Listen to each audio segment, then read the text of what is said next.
Drama serial بجو کے آنے والے ایپیسوڈ میں آپ کو بہت سارے سرپرائز دیکھنے کو ملیں گے۔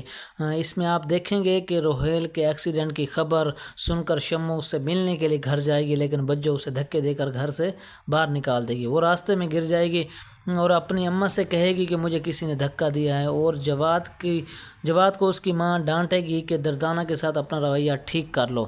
ثنا سکندر کو لے کر پریشان ہوگی، وہ اس کے ساتھ اپنی لائف سیٹل کرنا چاہتی ہے۔ جواد دردانہ کے ساتھ اپنا رویہ مزید خراب کر رہا ہوتا ہے، ہر بات پر دردانہ کی انسلٹ کرتا ہے۔ وہ اسے کہتا ہے کہ میرے بیٹے سے دور رہا کرو۔ دردانہ اسے کہتی ہے کہ میں احمر کو اپنا بیٹا سمجھتی ہوں، آپ میرے ساتھ جو سلوک کریں گے میں احمر کو ہمیشہ سگی ماں جیسا ہی پیار دوں گی۔ دردانہ کے ساتھ اس طرح کے سخت رویے کی وجہ سے جواد کی ماں اسے ڈانٹتی ہے کہ وہ اس سے کہتی ہے کہ دردانہ ایک بہت ہی اچھی لڑکی ہے، تم اسے سمجھنے کی کوشش تو کرو۔ احمر کو ماں اور باپ دونوں کا پیار مل رہا ہے، میرا کیا، میں آج ہوں کل نہیں ہوں گی۔ فواد اور ثنا کی بھی شادی ہو جائے گی، وہ دونوں اپنی زندگی میں سیٹل ہو جائیں گے۔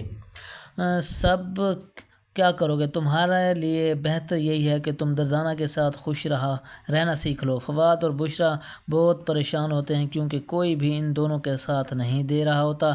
فواد بشرا سے کہتا ہے کہ وہ امی کو منا لے گا، امی اس سے بہت پیار کرتی ہے، وہ اس کی بات مان جائے گی۔ بشرا کو سکندر تنگ کر رہا ہوتا ہے، بار بار اس کے راستے میں آ جاتا ہے۔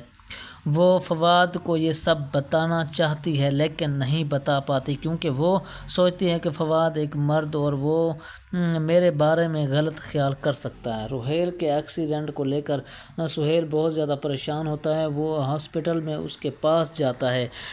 نورین اور روہیل سے لڑتی بھی ہے اور لیکن اس سے پیار بھی کرتی ہے، وہ بھی پریشان ہوتی ہے۔ روہیل کو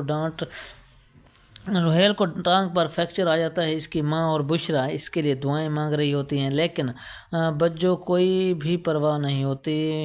شمو اس کے ایکسیڈنٹ کی خبر سنتی ہے، وہ بھاگ کر اس کے گھر میں آ جاتی ہے، لیکن بجو اس کی بہت انسلٹ کرتی ہے، اسے کہتی ہے کہ اس گھر سے نکل جاؤ۔ بشرا اور اس کی ماں اسے روکنے کی کوشش تو کرتے ہیں لیکن وہ کسی کی بات نہیں سنتی، شمو کو گھر سے نکال دیتی ہے۔ شمو راستے میں گر جاتی ہے اور اس کی پاؤں پر چوٹ لگ جاتی ہے، اس کی ماں سے کہتی ہے کہ آرام سے، تم چلا ہی نہیں جاتا اس لیے تو گر گئی ہو، لیکن شمو کہتی ہے کہ اماں میں خود نہیں گری، مجھے ایسا لگا کہ کسی نے آ کر مجھے پیچھے سے دھکا دیا ہے۔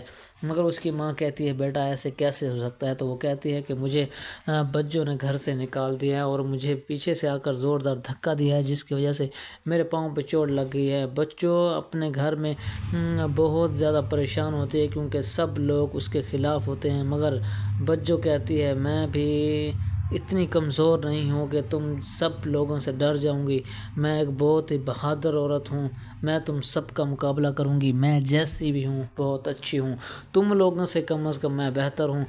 تم لوگ جیسے کام کر رہے ہو نا، ہر بات پر مجھے بلیک میل کرتے ہو اور ہر بات پہ تم اپنی منمانی کرتے ہو، لیکن میں ایسا نہیں کرنے دوں گی، میں جو چاہوں گی میں وہی کروں گی، میں تم سب کی بات سننے والی نہیں ہوں کیونکہ اماں جانتی ہے کہ بجو ایک شریف اور خاندانی عورت ہے، وہ اب کسی کی باتوں میں نہیں آتی کیونکہ ماں جی اب بجو کے ساتھ دے گی اور بجو کا خیال رکھے گی، اور بجو کا خیال رکھنا اس کے لیے بہت ضروری ہے کیونکہ اس کا پوتا اس کے پاس ہوتا ہے اور اس پوتے کا خیال رکھنے کے لیے بجو کا گھر میں ہونا بہت ضروری ہے۔